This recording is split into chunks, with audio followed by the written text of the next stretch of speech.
It's Monday night. It's January 22nd, 2024. Episode 375 of the Tan and J-Man Show is live on the IC Sports Network and the IC Sports Network YouTube channel, X channel, Tan and J-Man Show Facebook page, and Tan and J-Man Show X channel. Is it a channel or a page? What would you call X/Twitter? What platform, maybe? X platform? I don't know. Man. It still ticks me off you're calling it X. I know, I'm just getting used to it now. I have not gotten used to it. It's going to be Twitter. It was always Twitter page. Yeah. X page doesn't sound as good. This doesn't roll off the tongue quite as well. X platform sounds a little better. I'll give you that one. Yeah, maybe the day they eventually get rid of the twitter.com domain, maybe then you could call it X, but right now if you type in twitter.com, it still goes. So. Yeah. It works. So, nonetheless, how you doing tonight, J-Man? I'm doing all right. How are you doing? Doing good. Can't complain. Yeah. Can't complain. I'm sure your sports week/weekend went better than when we previously talked to you. Yeah, last Monday was pretty rough. But you know what? Happens, right? It's part of being a sports fan. That's right. Time to time. Pat Mooney on Facebook. Don't try and church it up. We know it's Twitter, Elon. Fair enough. If only you had half his money. I didn't say I liked the brand change. I didn't like the name change. I've come to grips with it's probably not changing back. So yeah, Elon is obsessed with the letter X. If you do a little bit of research on his history, he's tried to name about every company he's ever been CEO of or founded X something. Yep. Kind of strange, but hey, each to their own. Yeah. Each their own. You got some birdie or bogey for me this week? I do. You're going to get this one, Tan. Oh, man. Yeah. That's feel good kiss about of death. Give me a bogey right now. Feel good about this one. There are 5 quarterbacks in NFL history to take 2 different franchises to championship games, either AFC or NFC Championship games this century. Can you name those 5 quarterbacks? You got to name all 5 for a birdie. No chance at a par. You know what? I'll throw you a bone. 4 for a par, 5 for a birdie. Okay. No, I got 3 right away off the top of my head. The other 2 I'm got to think about a little bit. Some are pretty easy, in my opinion. Yeah, I would say 1 to 2 might give you a little more difficult. Mm-hmm. A little more difficult, but I got 4 of them now in my head. Got full confidence in you there, Tandem Man. Yeah, I got 4 in my head now, so confidence. Okay. So, Birdie Bogey is brought to you by Arlington Public House. Arlington Public House is upscale cuisine and cocktails with a casual atmosphere, located 703 Main Street in Rochester, Indiana, United States of America. Due to weather, they are closed tonight, but they will resume normal business hours tomorrow. They are very sorry that you cannot get your $2 whole smoked wings and $1 off domestic brewskis every Monday night. There at the Arlington Public House. So darn ice and freezing rain, man. Yeah. Luckily here, I didn't feel like the roads were too bad. I don't know about where you're at. But for the most part, we've gotten freezing rain all day today, but it hasn't really stuck to the roads. Parking lots were a little slick, but roads were. Gotta get that salt out, Jay, man. Oh, man. Our homeowners association, they came and cleared out our driveway, sidewalks. That's what they do, all of that. And they dumped about, I would say, 2 tons of salt on the driveway and on the sidewalks to the point where pretty much our entire living room floor is covered in salt. I hate it. Yeah. So the Lockport, Illinois Homeowners Association of where we live, I don't know what their official title is. Less salt next time. Please. Well, at least they did that for you. I don't know what we pay ours for because they're supposed to plow out at least, not the, no, there's no sidewalk by our house, but plow out the neighborhood. It's awful. It's been awful all week. It was snow, then ice under the snow, and couldn't go more than 10 miles per hour getting on the neighborhood this past week. The worst thing about ours, not to go on an HOA rant or anything, but it's what a rabbit hole where we're starting off with tonight. We got about 5 or 6 inches of snow last weekend. They didn't come and plow. We got maybe 2 inches of snow here this past weekend, and they did come and plow. So that kind of ticked me off. But it's clear now, and hopefully looking at the forecast, won't have too much snow to worry about here the next couple of weeks. So. Yeah, it looks like some rain coming in, and everything's gonna get slushy and muddy and messy. But is what it is. It's part of the cycle. Midwestern winter has the cycle, part of the cycle. So, but we have a lot to cover tonight. We have NFL, of course, divisional playoffs are set. Not set, I should say, have come and gone, and the conference championships are set now. So we're down to 4 teams left. 4 of the teams I would say have been 4 of the best pretty much all year long.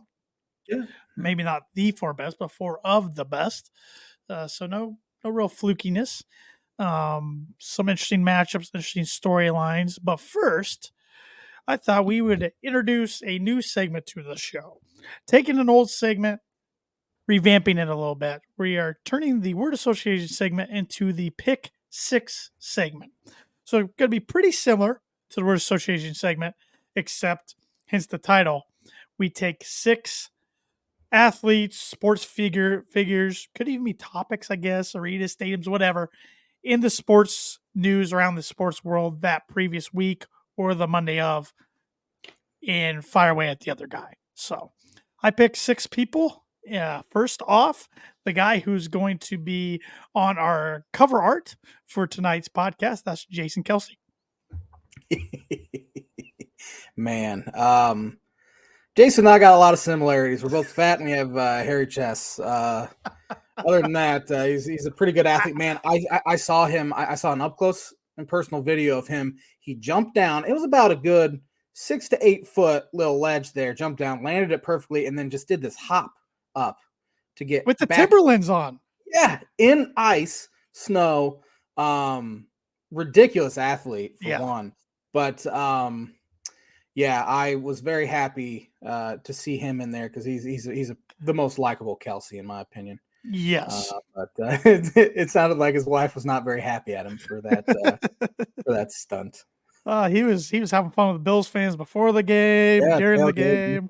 Shots, enjoying retirement if he is to retire. He hasn't officially said, but everything it sounds like he's going that direction. So there was also a report that Travis could be retiring as well, and maybe they'd join up and do like a podcast TV show on like Peacock or something. It's kind of been the not rumor but potential for them. That's interesting.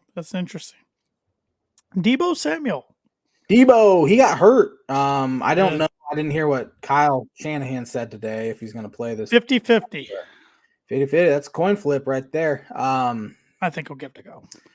Yeah, usually conference championship games, if you're 50-50, even if you're 40-60, you're probably going to try to give it a go. They're going to need him. They definitely need him. Brandon Ayuk's good. George Kittle's good. Obviously, McCaffrey's good. But old Brock Purdy could use another weapon because they were awfully fortunate the other night, thanks to Anders Carlson missing that field goal that would have put Green Bay up 7. And Green Bay also dropped the pick 6. They did early, like first series of the game, maybe. Right. I mean, looking back on it, you just think, definitely should have absolutely been picked off. But Deebo, he's one of the more interesting skill sets in the NFL, where he's a wide receiver first, but can also be a running back. Yep. Guy who was on the opposite end of that game on the losing side, Jordan Love. Yeah, he played well down the stretch. The first week of the year, he throws 3 touchdowns against the Bears. Like, man, he's going to be good. And then about 6 to 8 week stretch, we're like, I don't know. But then he absolutely turned it on. Was dynamite against the Dallas Cowboys. Threw a bad pick, a rookie mistake, even though he's throw the ball away. Just throw it away. Technically not a rookie. I understand trying to make a play there. How many times have we seen guys try to force stuff across the middle, especially across the body, and get picked off like that? So it was an unfortunate end for him because I wanted to see if he had it in him to go down there, at least get 3 to tie. I think it was 3 to tie the game. They were down 3. Yep. And unfortunately, it didn't happen, but pretty bright future there, I think, in Green Bay with him. Again, with another young quarterback. They got a pretty young roster. Coach is young. Yeah, they're going to be good for years. I think, are they the youngest roster ever to win a postseason game? I believe so. So I think them and then another team we'll talk about in a little bit, Houston Texans. I think they both have bright futures. Yeah, I agree. Jim Harbaugh. I think he's gone. Don't know where. It seems like the Chargers should hire a GM first before they saddle that GM with a head coach, so the GM can kind of have some input. And they've been interviewing a bunch of guys. But if he's going to go anywhere, I think it will be Los Angeles, because I haven't heard him mentioned as a candidate really anywhere else, have we? He has a second interview with the Falcons this week and second with the Chargers this week. Okay. But the Falcons also have their second with Belichick this week. So the Falcons are swinging for the fences. Let's be honest. Belichick is interviewing the Falcons. Falcons aren't interviewing him. That's true. That's true. That's true. Because if Belichick doesn't go there, he might not be coaching. Yeah. Next year. I mean, haven't heard him mentioned with Washington at all, and I think that felt like a perfect match. I know they interviewed Eric Bieniemy, of course, from internally, and had a good discussion with him. Haven't heard anything about the Titans search. No, Carolina today hired a general manager. They just promoted their assistant GM, which had a role in building that terrible roster there. So it's just somebody David Tepper can push around. Yeah, I got to think Ben Johnson and Aaron Glenn of Detroit, the offensive and defensive coordinators, probably likely to land somewhere if they want to. Yeah, Ben Johnson could have got a job last year, and he just said, no, I want to stay. Yep. I win a Super Bowl. Might work out for him. Yep. Caitlin Clark. Oh, man. Is she the best women's college basketball player ever? That I've seen, yes. In college, yeah. Mm-hmm. Yeah, I mean, there have been huge names like Candace Parker, Maya Moore, Diana Taurasi, right. Sue Bird, yeah. Any UConn and Tennessee player from the early 2000s. That's true. Brittany Griner, even she was a Brady for sure. She was. She is. They are selling out Iowa women's games, and they are not doing it for the men's, and that does not happen very often. On NBC yesterday.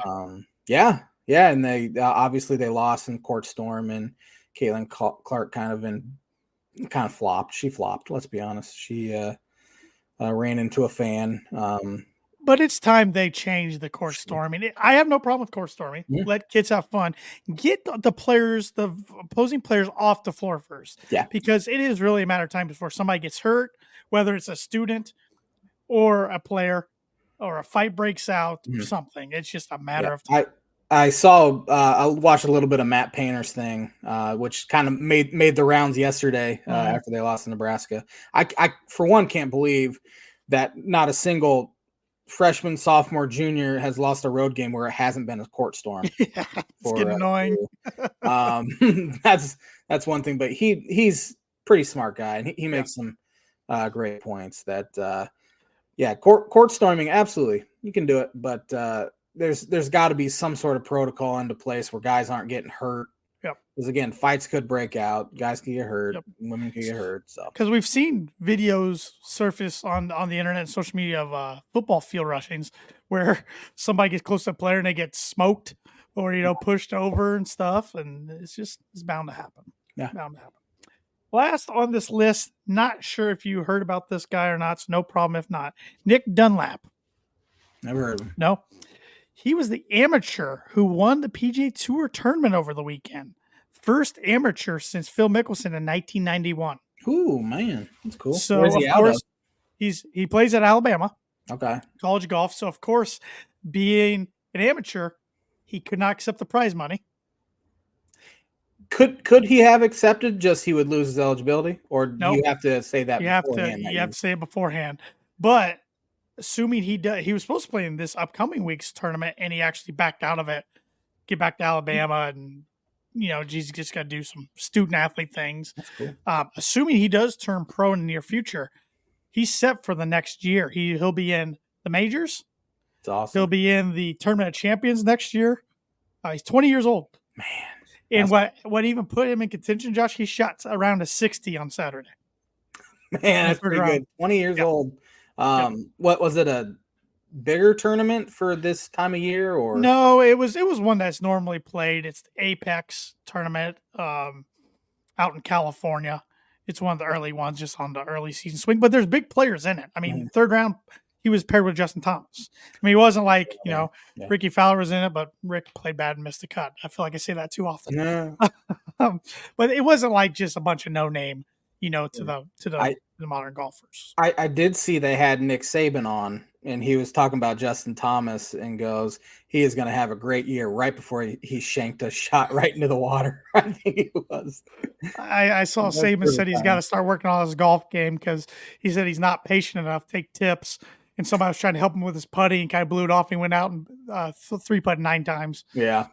Saban's going to get bored if he's Yeah. not doing something. Yes, he is. Yes, he is. But I thought that was pretty crazy. And he's the youngest person to win a professional golf tournament since 1910 Dang. at the age of 20. Man, so, that's yeah, because Mickelson won it in 91. He was at Arizona State at the time shortly after he turned pro. And then rest is history for him. So, kid looks like he's going to have a bright future for sure. Absolutely. For sure. So, and that's going to do it for the inaugural Pick 6 segment. But it's brought to you by, like it always has been, even when it was the word association segment, Performer Print 2 Promo Group. If you're looking for a trustworthy, dependable resource for your next trade show, company picnic, or sales meeting, Performer Print 2 Promo Group has over 50 years combined experience in promotional products and commercial print. They strive for fast and efficient response to all your print needs, so you need to look no further. Let them be your one-source print and promotional company today by giving Barbara Van Weinsberg a call at 574-210-3815. Do you want to get educated real quick? I always need it. Speaking of, just that got me thinking. Nick Dunlap. I feel like this is going to be on this day here soon, probably even next year. Him winning. So Yeah, sure. On this day in 1857, the National Association of Baseball Players was founded in New York. That was a long time ago. Long time ago. Can you name the number 1 overall NFL draft pick on this day in 1953? 1953. I'll even give you the team, the San Francisco 49ers. Oh, 53. I don't even know. Out of the University of Georgia. I got nothing. Harry Babcock was number 1. Never heard of Harry Babcock. Yeah, it doesn't even say what position he played. On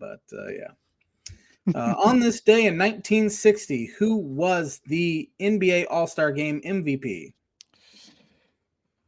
60. Elgin Baylor. Wilt Chamberlain. He's on here a lot. Yeah, pretty good. Still. What about on this day in 1967, the 17th Pro Bowl MVP? Pro Bowl, 67? Yeah. Pro Bowl in 67. Bart Starr. Gale Sayers. That's a good guess. On this day in 1968, the NBA announces expansion franchise licenses awarded to Milwaukee and Phoenix, turned into the Bucks and the Suns. And they played each other in the finals a couple years ago. Yes, they did. On this day in 1981, Bum Phillips becomes head coach of the New Orleans Saints. His son, Wade Phillips, son of Bum. Both guys, legendary figures around the NFL. Yeah. I miss Wade. Me too. The NFL needs Wade back. Me too. On this day in 1984, who won Super Bowl? That looks like 18. Super Bowl 18, 84. 84 was that the Redskins? They lost to the LA Raiders. Yep. Who was MVP for the LA Raiders? 84. Was it Plunkett? Marcus Allen. That was my next guess. Dang it. On this day in 1987, there was a terrible blizzard in New Jersey as just 334 people attended the New Jersey Devils versus the Calgary Flame. Calgary Flames, yep. Wow. On this day in 1989, Bill Walsh retired. West Coast offense. Yep. Who won the Super Bowl on this day in 1989? That would have been Super Bowl 23 at Joe Robbie Stadium in Miami. 89. Well, did the Broncos make it 89? They made it 87 and 88. I don't think they made 89. They didn't make it 3 years in a row. Who won it? 89. Was it the Niners over the Bengals? It was. Who was the MVP? Montana or Rice? Jerry Rice. He had 50% chance on that one. Let's see. On this day in 2006, who won the AFC Championship?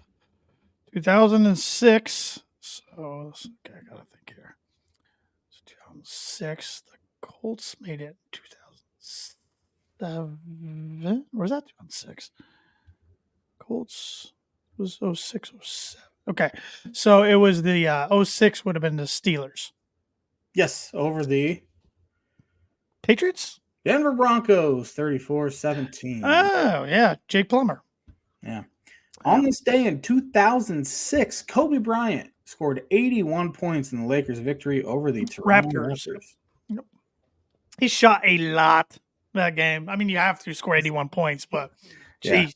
Yeah. Does not say how many shots he took. I'm going to look it up because I am curious how many it is. Let's see here. Any good one? A lot of AFC, NFC Championship games. Who won the AFC and NFC Championship game on this day in 2012? 2012. So, let's see. AFC and NFC. That was the year the Giants beat the Patriots in the Super Bowl. So, God, I don't know. I don't know who the Patriots beat to get there. I'm going to guess the Patriots beat the Ravens. They did. The Giants beat was it the Falcons? Oh, almost. Seahawks. 49ers. Oh. Yeah. Kobe shot 46 shots. That's pretty efficient. Got their line a lot too, though. Yeah. 46 shots, 81 points. That's pretty dang good. Mm-hmm. I think that is going to do it on this day. That's good on this day. I like getting my Super Bowl and I guess conference championship, both of them knowledge tested. That's a good one. That's good. Mm-hmm. And the On This Day segment is brought to you by, like it is every week, Mooney Woodcrafts. Mooney Woodcrafts is a veteran-owned and operated woodcraft shop based out of Texas with Indiana grassroots. They provide 100% hand-cut custom designs to fit your needs, and their pieces are a great addition to any home, office, or a man cave. You can see some of their recently completed projects by visiting them at Mooney Woodcrafts on Instagram and on Facebook. And if you let them know the Tan and J-Man Show sent you, you get 15% off your first signed order. So Thad's been getting his latest designs up there on Instagram and Facebook. So make sure to go give their Facebook page a like / follow, because that's a big thing on Facebook now. Also, it's not just liking the page, it's following the page. And give his Instagram page a follow as well at Mooney Woodcrafts. And tell them the Tan and J-Man Show sent you. Yes, sir. NFL playoffs. Like I said, we are down to 4 teams now, as we saw the Ravens beat the Texans, a game that was close for a half. Mm-hmm. And then the Ravens really flexed their muscles in the second half and put out a dominating defensive performance. And then they will be facing the winner from last night's game, the Kansas City Chiefs. Patrick Mahomes' first playoff road game. They go into Buffalo, pull out a victory. The Bills just can't get it done against the Chiefs in the playoffs. They can in the regular season. Yeah. Just can't do it in the playoffs. Yeah. As Jim Nantz said on the broadcast, wide right means, again. Again. It's some pretty bad juju there in Buffalo. I feel bad for Tyler Bass. I do too. His last name.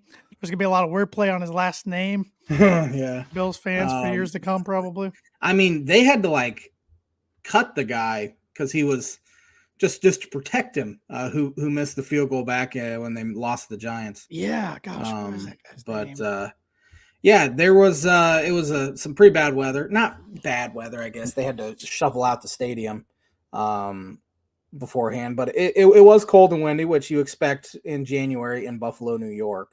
But honestly, it probably felt pretty balmy for Kansas City after what they played in last weekend. But yeah, Josh Allen can't beat Pat Mahomes in the playoffs. That's now is that 3 times they've lost to Kansas City, or just 2 times? Yes, three.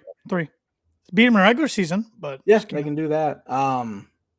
There were some missed opportunities for the Bills for sure. I mean, Stephon Diggs dropped a touchdown, perfectly thrown ball for Josh Allen. Is he starting to go on the other side of his career? Yeah, I mean, it seems like he's causing issues too. It looked like it last year anyway, and it seemed like pretty good this year. But then who knows what's going to happen now with Yeah. him. They honestly need to get Allen Price some weapons. Yes. I know James Cook's a really good running back, and I think Dalton Kincaid's going to be a really good tight end. But you look outside of Diggs, who's he got to throw the ball? Gabe Davis has been hurt. He's been okay. But, yeah, Diggs on kind of the downside of his career a little bit. He's 30 years old. The Chiefs kind of kept him in the game with McCole Hardman fumbling through the end zone, which I know that's your least favorite rule in sports. Hate that rule. And I think it's going to go away, it sounds like. Well, it better go away in all of football, not just NFL. I mean, it better be correct across the board. Yeah.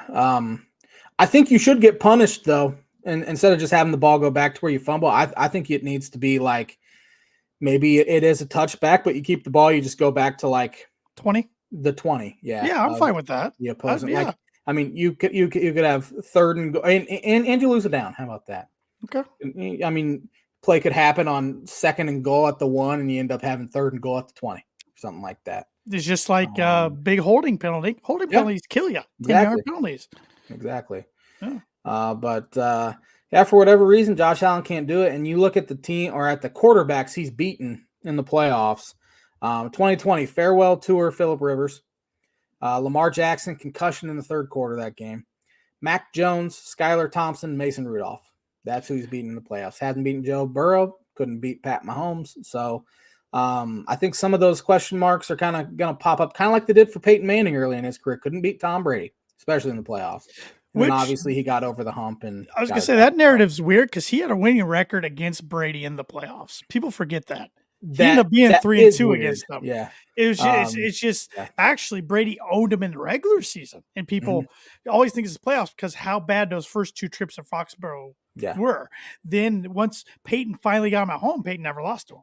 Yeah. But in this case, Josh Allen finally got Patrick Mahomes at home. And I know I'm not putting it all on Josh Allen because their defense was banged up. Their defense didn't play good at times this year. Their defense needs some makeshift, I think, in the offseason a little bit. But when you got a quarterback of the skill set of Josh Allen, you got to take advantage of the window you got. Yeah. So they got to go out and get some guys. And I still think he's too talented to say he will never make a Super Bowl. But, man, I mean, would you rather be a Bills fan and get heartbroken in the Super Bowl in the 90s? What, 3 or 4 straight years? 4 straight years. And it's just heartbreaking the playoffs now, or be a Lions or Browns fan that just until this year for the Lions. I was going to say, I think I'd choose to be a Lions fan this year. And just sit there and just like you're miserable, but you're not getting your heart just absolutely broken in the playoffs year after year after year. Yeah, I mean, the Dolphins have been to the playoffs, 2 back-to-back years. I wouldn't say either time it was heartbreaking that they lost. So I can't really comment because I've never really seen a heartbreaking loss. Either Dolphins are getting beat in the wild card round or they're losing by 40 in the divisional round. That's about all I've seen them do. Or 62-7 in the divisional round against Jacksonville.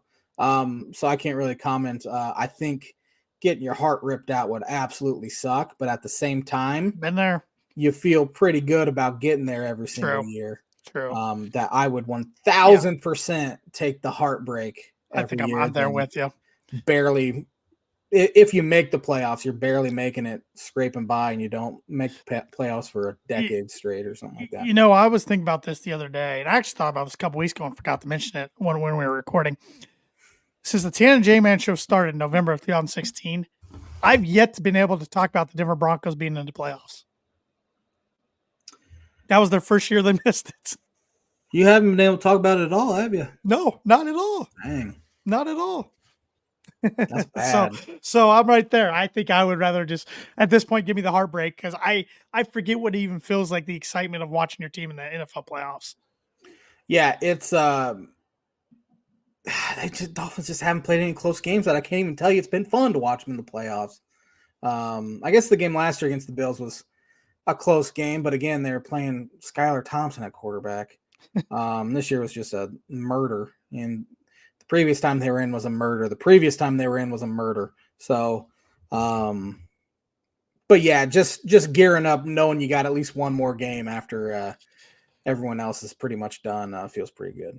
My dad's reminded me through text message that Josh Allen, second highest rated QB in history of all playoff quarterbacks, 28 total touchdowns versus 4 turnovers in 10 games. He says we are nuts. I forgot Big E is big time. He was Josh pretty Allen bummed. truther. He was It's his pretty bummed new, today when I talked to him on the phone. So it's his new Carson Wentz, right? Wasn't he a big Carson Wentz yes, guy? Andrew Luck before that. Yep. Andrew Luck before, yeah. I mean, Josh Allen's better than Carson Wentz for sure. Yeah. But Yep. yeah, Thad Mooney on Facebook when we were talking about the touchback rule or the fumble rule out of the end zone. Yeah, he said fumbles out of the end zone, 4th and goal from the 3, set up like a 2-point conversion. I like it. Yep. But so the AFC Championship is set. On the flip side, the NFC Championship, we start off with they were both really good games. Really good game. Saturday night was Green Bay at San Francisco, and that was the game I really wasn't looking forward to. I thought San Francisco was going to put it on them. I'm like, we've seen these two go at it time and time again throughout history of the NFL. The Packers probably should have had them. Should have. Yeah. I thought the Niners came out a little flat, which so did Baltimore. So sometimes having that bye, I wouldn't say it hurts you because you're one game closer to the Super Bowl and you get to play at home throughout the whole time. But sometimes they come out a little flat, little lackluster. Both teams kicked it into gear. Niners were awfully fortunate. Baltimore really kicked it into gear, third quarter, fourth quarter. But both teams won, and it's pretty hard to win in Baltimore and in San Francisco for sure. But especially in Baltimore when it's 5-degree wind chill out and they can just pound the rock. So yes. And on the flip side of the NFC, the game played yesterday up in Michigan and Detroit. Saw the Lions defeat the Buccaneers by 8. The Bucs had a chance to try to go down and tie it with about a minute left, and Baker Mayfield threw an interception to Purdue's own Derek Barnes. Yeah, it's pretty neat because that play will be played on loops throughout time and in Detroit.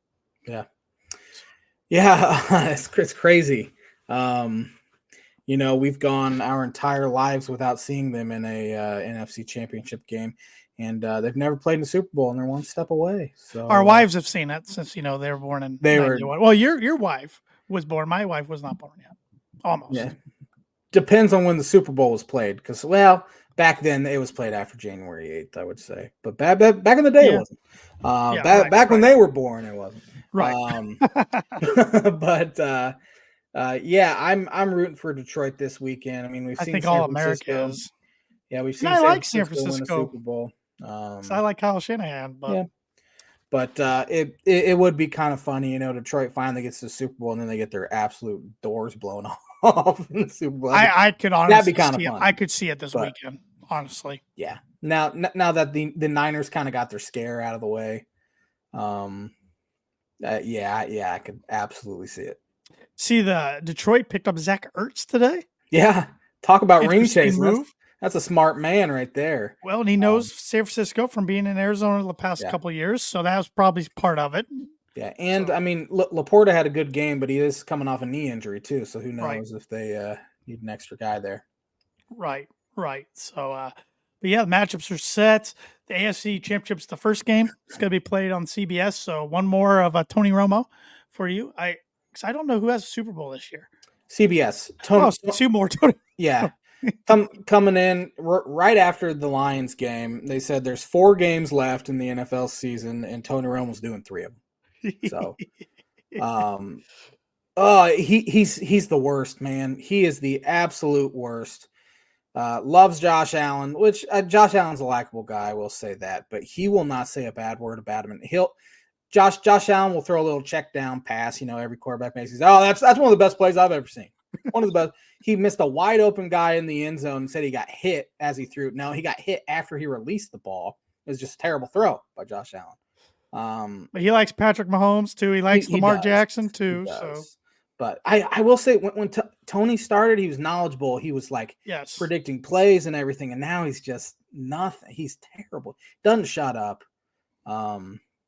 He is I like Chris Collinsworth significantly more. I think Collinsworth is less annoying somehow. But somehow. So that's the first one. Then the second one is on Fox with the Niners hosting the Lions. So you get Greg Olsen, and I always forget who calls games with Kevin Burkhardt. Yeah, Kevin Burkhardt. They do a pretty good job. Yeah, they're good. Good job. So who are you picking? Well, the Lions were I think I said the Lions in my bold predictions were going to win the NFC. You did. So I got to stick with this. Will be the J-Man's Book of Prediction of the Week.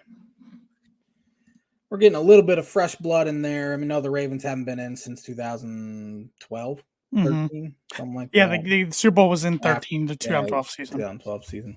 And I think the Detroit Lions, I think just for the freshness of football, I would love to see that. I mean, we saw the Niners and Chiefs just a handful of years ago in it. 2020. Yep. Yeah. So, yeah, give me Baltimore and Detroit. I think that would make for an interesting, definitely interesting matchup in a fun Super Bowl. Yeah. J-Man's Book of Bridges of the Week brought to you by Indiana Farm Bureau Insurance Agent Travis Watching. For life, home, auto, business, renters, workers' comp, and farm insurance, contact Travis at 219-869-4561. His email is travis.watching@infb.com. Book it. Well, I hope you're right on both accounts, even though I like San Francisco for Kyle Shanahan and Christian McCaffrey. But I'd like to see Detroit. And of course, I'm going to be rooting for Baltimore heavy over Kansas City. I think San Francisco gets it done, and I think Kansas City gets it done just because I hate them. Yeah. And I feel like, I don't know. I just feel like Mahomes is 6 for 6 in getting to AFC Championship games. Yeah. It's absurd.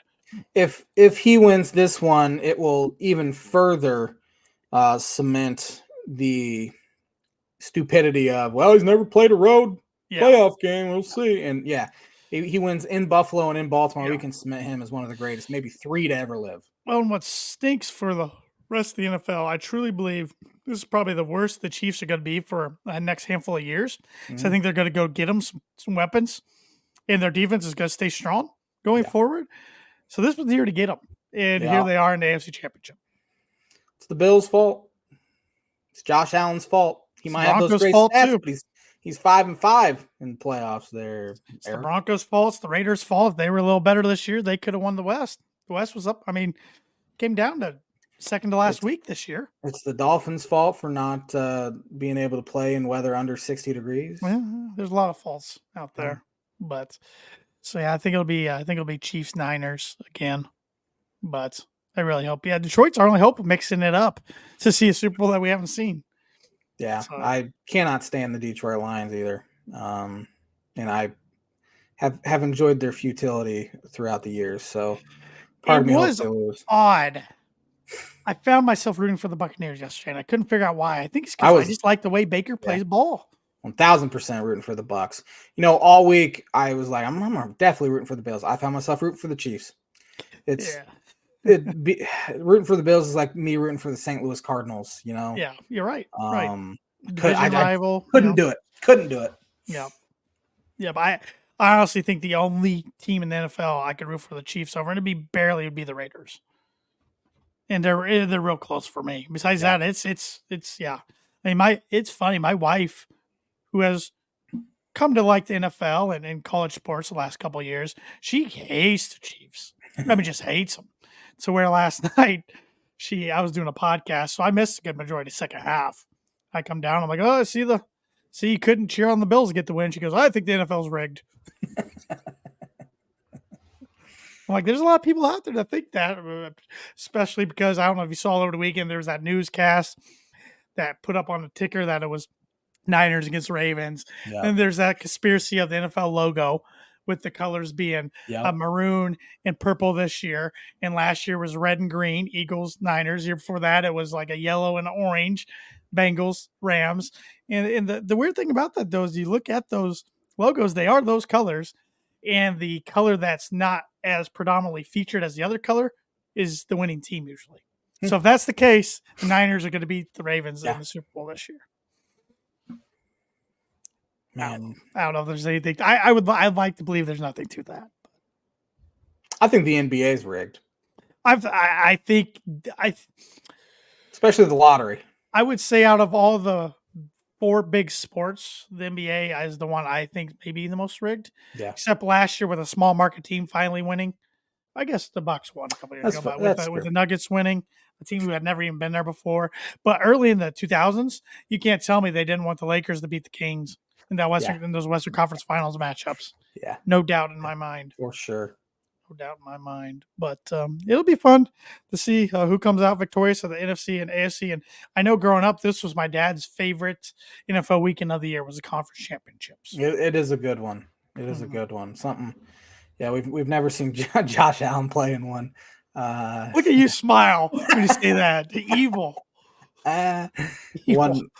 One more shot at Josh as J-Man Allen, as I like to call him. One parting shot. Hopefully I won't have to talk about him again until September. Yeah. Yeah, you probably won't. Don't know why you would. But only bad things would have happened if I have to talk about him again. That's true. Yeah. That's true. So, but let's switch gears a little bit and let's spend the rest of the episode talking some college hoops. Yeah. Interesting week around the Big Ten. Yeah. And I would say your Illini were in the headlines of everything since Friday. Yeah. Yeah, I have no thoughts on that at all. It was strange yesterday. Terrance Shannon being back. Judge said he could come back and play immediately. It's kind of you're danged if you do, danged if you don't sort of deal, you know. If he's exonerated on all charges and you don't play him, it looks bad. If you play him and he's convicted on the charges, then it looks even worse. As far as I know, people were all over them giving a standing ovation to him yesterday. They probably shouldn't have done it. However, it's naive to think not every single fan base wouldn't have if their best player came back, regardless of what he did, which is stupid in itself. It was a weird week. You could kind of feel it building all week that an announcement of some sort was going to happen, and it was probably going to be in Shannon's favor. So now he's back, and they got to somehow figure him into the rotation. It would have been so much easier, and I was kind of hoping he wasn't even going to be allowed to come back because, for one, media will be all over you when you play him. The fans on the road are going to be even tougher to play against. And it's just a bad look for the university after what they said, December 28th. That's so. It was a weird week. I'm very conflicted because I want my basketball team to be good, and I'd prefer they be good without him, honestly. Well, they were good without him. And they were good without him. Of course, they're going to be better with him. I mean, he's their best player. They went from, I think, potential second weekend good to potential make it to, the third weekend good now with him. As far as basketball goes, without him, they had the third highest offensive efficiency in the country without him. They changed some things with this booty ball is what Underwood's been calling it, with Ty Rodgers posting guys up, Marcus Domask doing that as well. Very efficient out of that. With Shannon, I think the half-court offense will be a little different. It should be a little different. He is the best guard I think maybe I've ever seen in transition. Ridiculously athletic, ridiculously fast, and so that will help their game out that ways. Defensively, they'll be significantly better. Shannon's one of the better defenders in the country. And so, yeah, it feels it was the weirdest feeling watching them yesterday. Obviously, I'm going to root for them, and I'm going to root for them to win, but feel kind of dirty at the same time. Do you think it's one of those scenarios? I don't like to speculate on things, but it's one of those scenarios. If he wasn't their best player, say he's their seventh man, do you think that would have changed things? For sure. For one, I don't even think obviously the media is not going to be all over it. Right. He might not even been the possibility of him even returning might not have been even. He might have just been minuscule from the beginning. Yeah. Minuscule. And I don't think probably a judge would have even ruled in the guy's favor that but because it was so high profile and there's so many eyeballs on it, it's going to be a significantly bigger story because in my opinion, I said this back when they suspended him originally. I think he was the second best player in the country. He played like the second best player in the country behind only Zach Edey. So again, hate it. Wish it would have just been, life would have been so much easier. Brad Underwood and Josh Whitman are in a very unenviable position with this whole thing. Because again, they want to believe he's innocent, which I think a lot of people want him to be innocent. I think it's so they're believing he's innocent. Obviously, they know a lot more of the details than we do.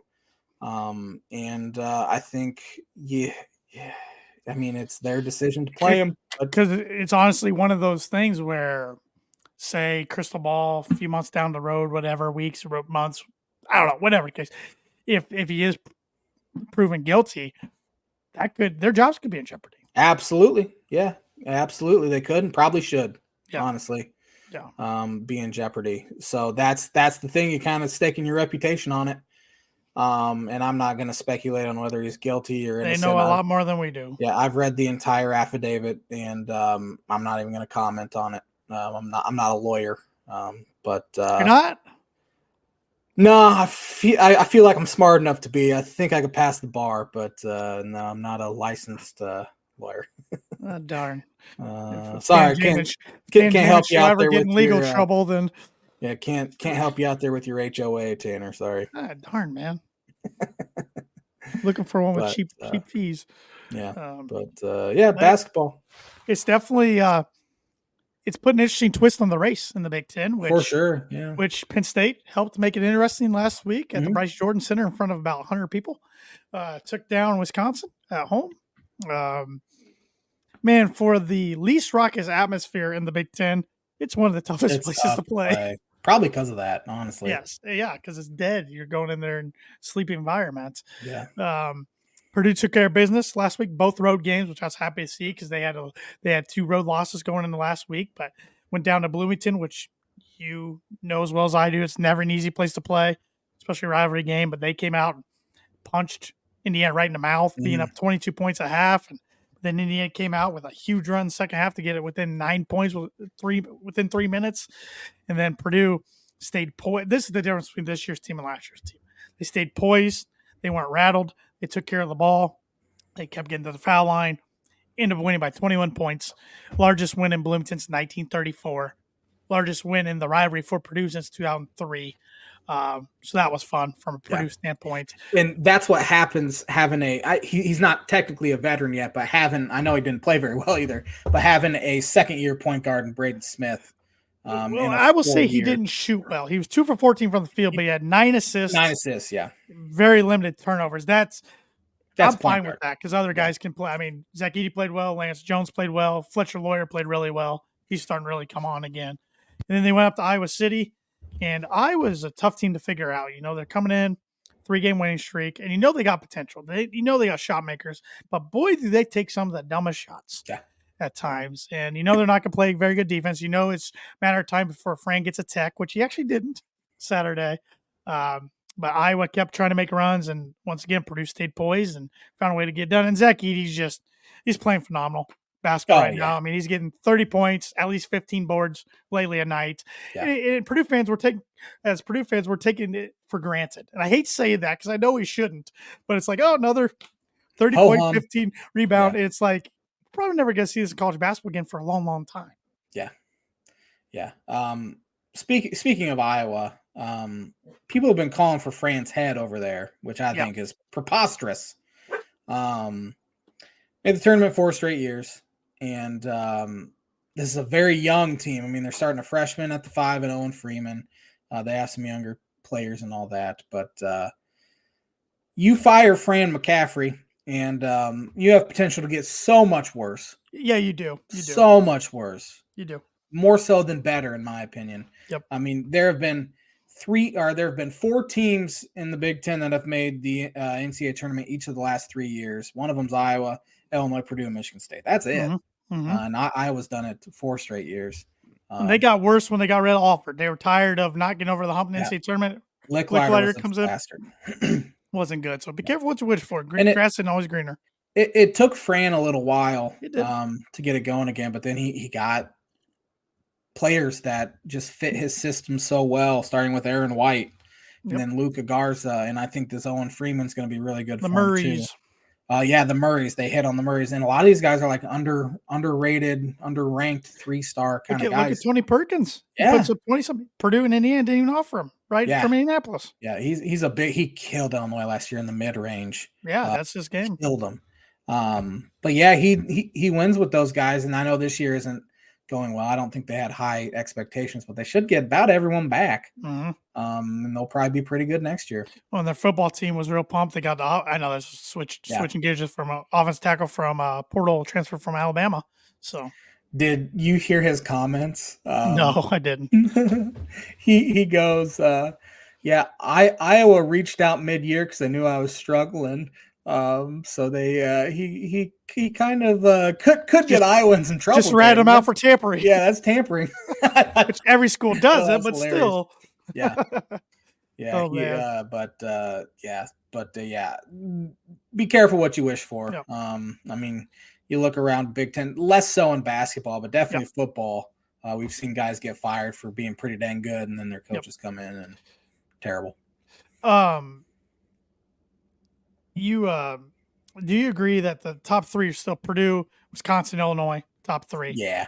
Would you say Nebraska's 4? No. Okay. I don't know who is 4 though. I know Nebraska has wins at Purdue, or not at Purdue, against Purdue at home.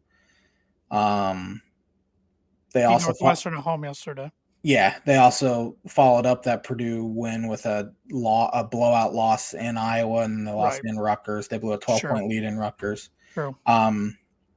It's Michigan State in my opinion. I think they're the 4th best. They were lucky to escape yesterday. Very lucky to escape. They've been playing better here the past few weeks.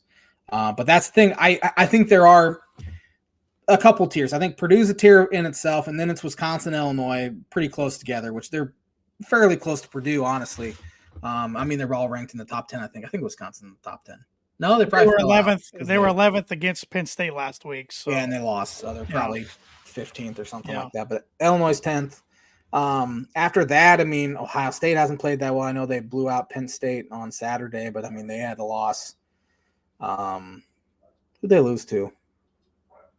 Indiana. Lost to Michigan.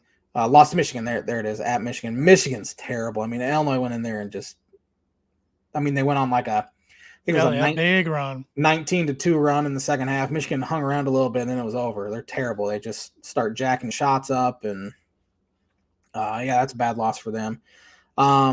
Indiana gets blown out at Wisconsin. They're not good. They've been doing that since '98. I think Nebraska is legitimately pretty good and could be a tournament team. I think probably Northwestern or Michigan State's probably that 4th best team. Okay. But again, I'm sticking with I think the Big Ten only gets 5. Yeah, it's starting to really look that way. Yeah. Maybe 6 at the most. Yeah. So, Want to pick some games? Let's do it. I haven't pulled up here if you want me to do it. Yeah. Good matchups tomorrow night. Huge one for Minnesota if they want to be in position to be in position, as John Rothstein likes to say. Wisconsin comes to town. I'm gonna take the Gophers in the upset. I'm taking Wisconsin. I think Wisconsin's legitimately good. I'm rooting against them, but I think this is Wisconsin's best team in probably 4 years or so. Another big one here for 2 teams. Ohio State needs to get this one done, and Nebraska needs to hold serve at home. Get in for as low as $2. I'm taking the Huskers at home. Give me Nebraska. I think they are better than Ohio State, and they get it done. Michigan at Purdue. Michigan's terrible. They're the worst team in the Big Ten. I hate the Peacock 9:00. Awful. I think Purdue gets it done at home. Yeah, Purdue by 25 plus. Zach Edey has a losing record against Michigan and Rutgers, and he has a chance to get 500 against both. There's one team that he is undefeated against, 8-0 in his career, and that's Penn State, including the Big Ten tournament. Yep, 8-0. Yep. Nice. Speaking of being undefeated, Brad Underwood has never lost to Juwan Howard, so it's been very nice for his likable as unlikable. Can't beat Maryland, but doesn't lose. Can't beat Maryland, but can destroy Juwan Howard and Hunter Dickinson. Huge one here for 2 teams that want to be in position to be in position. Maryland travels to Iowa. Give me the Hawkeyes at home. Yeah, Maryland can't win on the road unless, of course, it's in Champaign. Give me Iowa. Massive one here as Illinois travels to Northwestern. The cheapest ticket's $179. Illinois travels well, especially there, the Northwestern. So you're guessing that Shannon's going to play on the road? Is that is that okay? Okay, all right. I just know he'll get hounded probably on the road. I wasn't will, sure. as he should. He will get heckled. Some student sections are going to be pretty nasty probably. But give me Illinois on the road in a tight one. It's one that J-Man's heart is going to be racing. Give me Illinois by 1. Coleman Hawkins, who had 11 steals this week in 2 games. It's pretty good. Blocks one at the buzzer. Friday night, my birthday, 32nd birthday. It's not a very fun birthday to celebrate, and I kind of forgot about it until my mom said, "It's your birthday week" to me today. I'm like, oh, yeah, it is. Michigan State at Wisconsin. Give me Wisconsin at the Kohl Center. Oh, man, give me Michigan State in that one. I think Wisconsin goes 1-1 this week with a home loss. I think they go 1-1 as well, but with a road loss, which I think I wonder what they'd prefer. Lose. They probably prefer to lose on the road, win at home. Even though that is a rival, but I don't know how big of rivals they are in basketball. They are in football. Yeah. Nebraska at Maryland, another big game here. Man, they're all big games. Terps at home. I don't think Nebraska's near the team on the road as they are at home. Indiana at Illinois. Illinois large. I don't think Indiana's very good, and we'll see if they can go a game without getting a flagrant 1 or 2 on any of their players. Yeah. I mean, CJ Gunn throwing a bow. That was pretty bad luck. Xavier's good for 1 a game anyway. That dude needs to be benched, not played. Yeah. Illinois by 2. In Indiana killed them in Champaign last year, and I left a bad taste in my mouth. All right, fair enough. Give me Illinois to win. So Iowa at Michigan. I'll actually give Michigan 1 at home. Give me Michigan at home. I'm with you on that one. Minnesota at Penn State. Good week for the Gophers. Why not? Gophers go 2-0. Give me Penn State. I hate taking the home teams, but here we are. Ohio State at Northwestern. Northwestern. Yeah, give me Northwestern at home. Then we have Matt Painter's House of Horrors there in East Piscataway and New Jersey. Jersey Mike's 1:00 on Fox. I just don't think Rutgers can hang in there from a scoring standpoint. I think Purdue wins this one. Yeah, Ron Harper and Geo Baker are not walking through that. Thank God. Or Sanders, for that matter. If Purdue gets to 55, I think they win. Yeah. So they can shoot 29% from the floor. Not preferred by any stretch of the imagination.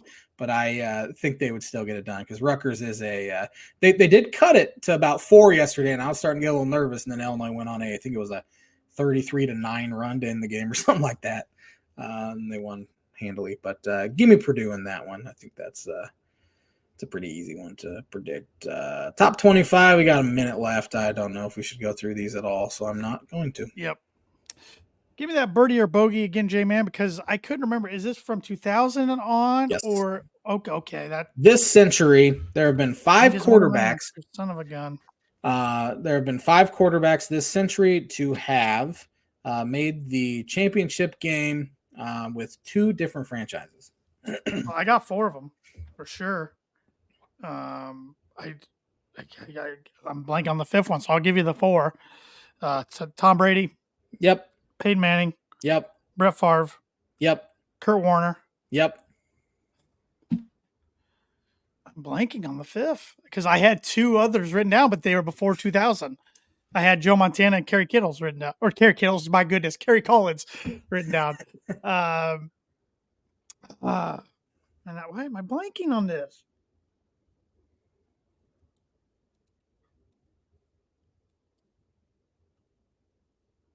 He didn't do it. I don't think he got him. They got him the NFC Championship, but I don't think he got him the AFC Championship. I'm gonna miss this, but Steve McNair. He's playing on Sunday. Jared Goff. My God. I thought you for sure would get that one. My God. We're just talking about him. Completely forgot he even led the Rams to the Super Bowl. I deserve a bogey. I am just. No, you're getting a par. You got 4 out of 5. I was thinking Carson Palmer, Steve McNair. Oh my God. Thanks for watching the Tan and J-Man Show live on the ISC Sports Network. We'll be back at it next Monday with another episode. Have a fantastic week, everybody.